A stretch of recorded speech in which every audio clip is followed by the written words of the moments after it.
നിങ്ങളുടെ നാളെയിൽ നാം ചർച്ച ചെയ്യുന്നത് നാളെ 1201 ചിങ്ങമാസം 10-ാം തീയതി, അതായത് 2025 ഓഗസ്റ്റ് മാസം 26-ാം തീയതി കുജവാരം ചൊവ്വാഴ്ച.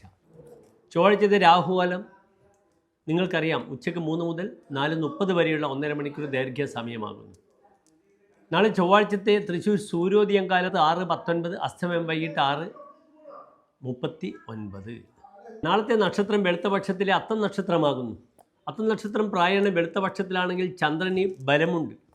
ഇവിടെ വെളുത്തപക്ഷമാണെങ്കിലും 5-ാം തീയതി വരെ ചന്ദ്രൻ ദുർബലനാണെന്ന് ഞാൻ പറഞ്ഞു. കാരണം അമാവാസി കഴിഞ്ഞുള്ള ശുക്ലപക്ഷത്തിലെ വെളുത്തപക്ഷത്തിലെ ആദ്യത്തെ 5 ദിവസം ചന്ദ്രൻ്റെ പ്രായണ ബലം കുറവാണ്.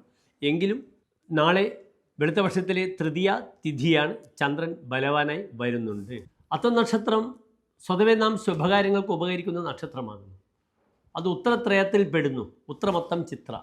അതിനാൽ അത്തം വിശേഷിച്ച് വെളുത്ത പക്ഷത്തിൽ നാം ശുഭകാര്യങ്ങൾക്കായി വിനിയോഗിക്കാറുണ്ട്. നാളെ കന്നിരാശിയാണ്. പലപ്പോഴും യാത്രയിലൊക്കെ ചില വാണിജ്യങ്ങളിലൊക്കെ ഗുണം വരും അത്തം നക്ഷത്ര ദിവസം. ചൊവ്വാഴ്ചയാണ് എന്നത് പലപ്പോഴും പലരും നെറ്റിച്ചുടിക്കാം. പക്ഷേ കേരളം വിട്ടു കഴിഞ്ഞാൽ പലപ്പോഴും കൽക്കത്തയിലൊക്കെ നിങ്ങൾ ബംഗാളിലൊക്കെ പോവുകയാണെങ്കിൽ ചൊവ്വയ്ക്ക് വളരെ പ്രാധാന്യമാണ്. കാരണം അത് മംഗളമാണ്, മംഗളവാരഹ എന്നാണ് സംസ്കൃതത്തിൽ പറയുക.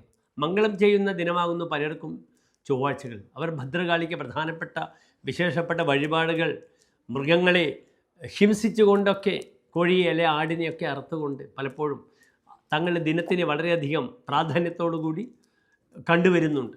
പ്രത്യേകിച്ച് നമ്മുടെ ഭദ്രകാളി ക്ഷേത്രങ്ങൾ, മാമാനത്തമ്പലത്ത് പോലുള്ള ഭദ്രകാളി ക്ഷേത്രങ്ങളിൽ ചൊവ്വാഴ്ചകളിൽ വളരെ വിശേഷപ്പെട്ട വഴിപാടുകൾ, ശത്രുസംഹാര കുരുതി, ഹോമമൊക്കെ കഴിക്കാറുണ്ട്. പെട്ടെന്ന് ഫലം ചെയ്യും.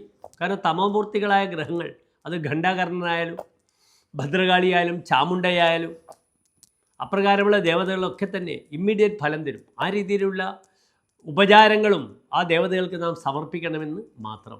നാളെ എൻ്റെ പ്രിയപ്പെട്ട പ്രേക്ഷകർക്ക് കാലത്ത് 8:20 മുതൽ 10:20 വരെയുള്ള സമയം എല്ലാ ശുഭകാര്യങ്ങൾക്കും വിനിയോഗിക്കാവുന്നതാണ്.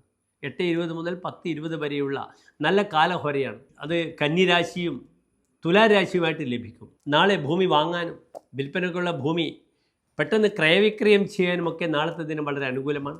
നാളത്തെ ദിനത്തിന് നിങ്ങൾക്ക് ചൊവ്വാഴ്ച ദേവീപ്രീതി ചെയ്യാം. അത്തം ചന്ദ്രൻ്റെ നക്ഷത്രമാണ്. പക്ഷേ ചൊവ്വാഴ്ചയായാൽ ഭദ്രകാളി പ്രീതി ചെയ്യുന്നതാണ് വളരെ ഉത്തമം.